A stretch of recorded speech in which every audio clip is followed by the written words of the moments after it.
Kit Siang dakwa COVID akan terkawal jika PH kerajaan. Tiba-tiba Mahathir berubah fikiran. Najib dakwa pemimpin PH hipokrit.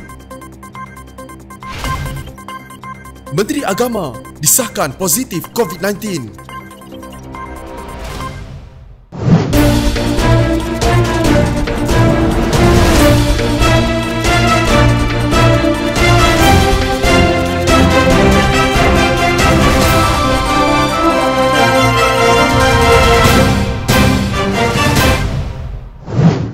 Sekiranya tidak berlaku langkah syaratan, situasi COVID-19 mungkin tidak seteruk sekarang jika pentadbiran masih di bawah Pakatan Harapan. Itu rumusan penasihat DAP Lim Kit Siang. Ahli Parlimen Iskandar Puteri itu berkata, jika pentadbiran Pakatan Harapan, Menteri Kesihatan Dr. Zulkifli Ahmad sudah tentu mampu membendungnya. Mungkin dengan pimpinan Zulkifli dan Kerajaan Pakatan Harapan, tanpa berlakunya langkah syaratan, kita akan mempunyai rekod yang lebih baik berbanding dengan Thailand dengan melawan wabak COVID-19, memandangkan jumlah penduduk di Malaysia adalah kira-kira setengah jumlah penduduk di Thailand. Jika kita berjaya mengelakkan daripada berlakunya gelombang kedua di bawah sebuah kerajaan pintu belakang. Akibat langkah syaratan dan kerajaan pintu belakang ini, sedangkan seluruh dunia sedang risau mengenai gelombang kedua penularan wabak COVID-19, kita perlu berisaukan mengenai penularan gelombang ketiga, katanya dalam satu kenyataan. Terdahulu Kit Siang mempersoalkan sama ada penularan COVID-19 kali ini gelombang kedua atau ketiga. Ketua Pengarah Kesihatan Tan Sri Dr. Nur Hisham Abdullah semalam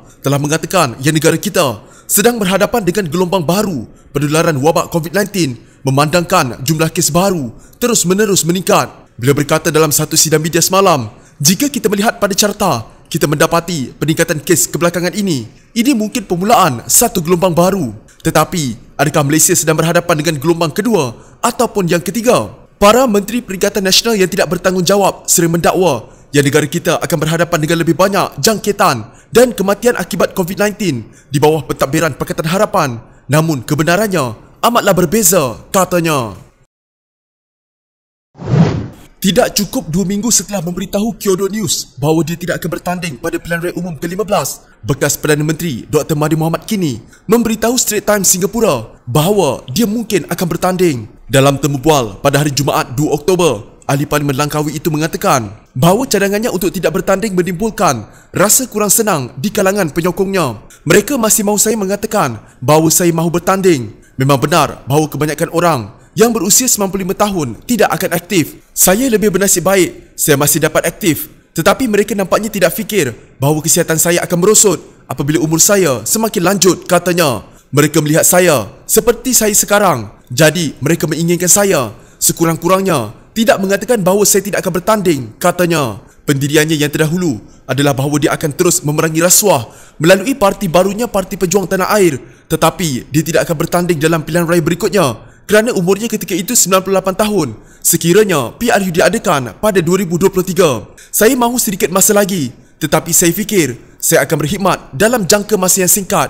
Tetapi saya tidak akan bertanding dalam pilihan raya ke-15, katanya kepada Kyodo News. Bagaimanapun, Mahathir yang bertugas sebagai Ahli Parlimen Kota Star Selatan dari tahun 1964 hingga 1969 dan Ahli Parlimen Kubang Pasu dari tahun 1974 hingga 2004, kini memberi gambaran mungkin dapat bertanding sekiranya PRU mengejut diadakan. Berdasarkan pengundian untuk Speaker Parlimen baru pada 13 Julai, dianggarkan bahawa Perdana Menteri sekarang, Muhyiddin Yassin, mempunyai hanya 2 majoriti di Parlimen. Ketua Pembangkang dan Presiden PKR, Anwar Ibrahim, telah mendakwa bahawa dia mendapat sokongan majoriti ahli Parlimen, tetapi dia harus membuktikan dakwaan itu dan menghadap Yang di-Pertuan Agong.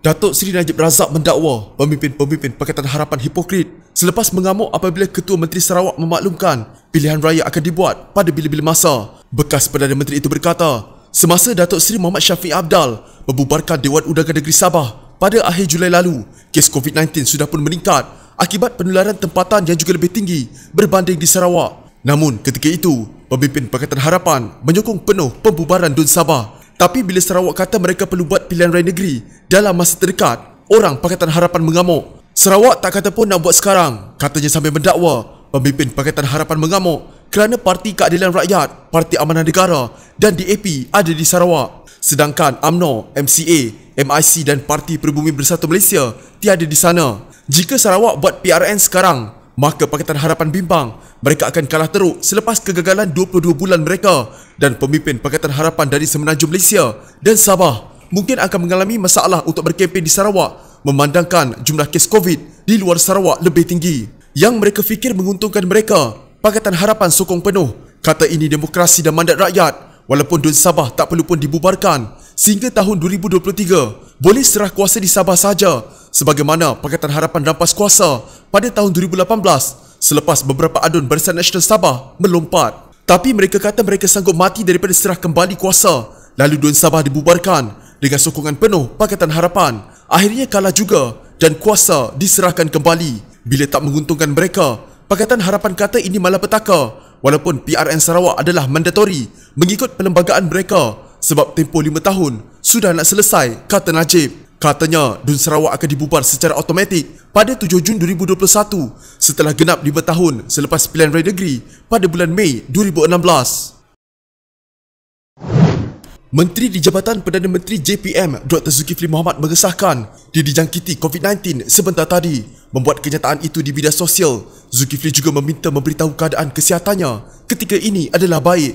Pada masa sama, senator itu juga menasihatkan orang ramai yang menghadiri majlis melibatkan kehadirannya antara 24 September hingga 4 Oktober lalu agar menjalani pemeriksaan saringan COVID-19 di mana-mana klinik kesihatan dengan segera. Kepada semua rakyat Malaysia, saya kini menjalani rawatan kerana disahkan positif COVID-19 oleh Kementerian Kesihatan Malaysia. Alhamdulillah, sehingga saat ini keadaan kesihatan saya adalah baik, katanya. Dalam hantaran kemudiannya, Zulkifli juga meminta maaf atas kelemahan dan kekurangan di pihak dirinya. Seperti yang telah saya maklumkan dalam kenyataan pada hantaran sebelum ini, saya telah disahkan positif oleh KKM. Saya mohon maaf atas sebarang bentuk kelemahan dan kekurangan daripada diri saya, katanya. Nama Zulkifli disebut-sebut terutama di media sosial sejak pagi tadi lagi kerana dikatakan positif COVID-19 namun tidak ada pengesahan dibuat mengenainya sehinggalah petang tadi. Lebih menimbulkan kerisauan banyak pihak. Dua sidang media yang dijadualkan hari ini membabitkan Menteri Pertahanan Ismail Sabri Yaakob dan Ketua Pengarah Kesihatan Malaysia Dr. Nur Hisham Abdullah dibatalkan. KKM juga menerusi satu kenyataan tanpa menamakan sesiapa mengesahkan bahawa seorang individu yang menghadiri satu mesyuarat di JPM kemarin disahkan positif COVID-19. Sehubungan itu, semua yang hadir ke mesyuarat tersebut telah menjalani saringan kesihatan serta sampel telah diambil untuk ujian pengesanan jangkitan COVID-19, kata Nur Hisham. Kata Nur Hisham lagi, pengesanan dan siasatan kontak sedang dijalankan termasuk saringan gejala dan pengambilan swab bagi pengesanan jangkitan COVID-19 dan kontak rapat yang dikenal pasti diberikan surat perintah pengawasan dan pemerhatian di rumah HSO selama 14 hari dari tarikh akhir pendedahan. Tambahnya kontak rapat dalam mesyuarat itu telah diberikan HSO selama 14 hari dan tarikh 3 Oktober serta dipakaikan gelang pengawasan. Ahli lain dalam mesyuarat itu yang bukan kontak rapat dikehendaki memantau status kesihatan Kediri di rumah setiap hari selama 14 hari dengan menggunakan peralatan penilaian rumah atau Home Assessment Tool atau HAT dalam aplikasi MySejahtera. Mereka telah dinasihatkan untuk segera mendapatkan rawatan di fasiliti kesihatan berhampiran sekiranya mengalami gejala semasa dalam tempoh pemantauan tersebut, katanya lagi. Dalam kenyataan itu juga Nur Hisham berkata, buat masa ini individu berkenaan tidak mengalami sebarang gejala namun dimasukkan ke hospital untuk pengasingan, pemerhatian dan rawatan mengikut protokol sedia ada bagi kes disahkan positif COVID-19. Meskipun kini ditahan di hospital, Zulkifli memberi jaminan bantuan yang dijanjikannya kepada mahasiswa terkandas gara-gara COVID-19 menerusi musahadah khas siswa Siri 2 tetap diteruskan oleh agensi agama di bawah kementeriannya. Untuk rekod, bantuan itu adalah bagi membantu pelajar-pelajar institusi pengajian tinggi atau IPT yang terkesan akibat penangguhan pendaftaran baru-baru ini bagi program musahadah COVID-19 yang diaturkan pula, kata Zulkifli. Ia akan dijalankan seperti biasa di seluruh negara melibatkan bantuan keuangan, barangan asas, makanan dan lain-lain disalurkan tanpa mengira agama dan bangsa. Saya akan pastikan semua bantuan sampai kepada sasaran, insya-Allah, katanya. Saya sayang anda semua. Patuhi semua SOP yang dikeluarkan oleh KKM dan Majlis Keselamatan Negara di mana jua anda berada, katanya lagi. Jika anda mempunyai gejala seperti demam, batuk dan sesak nafas, jangan berlengah untuk terus ke klinik atau hospital bagi menjalani ujian saringan bersama kita tangani wabak COVID-19.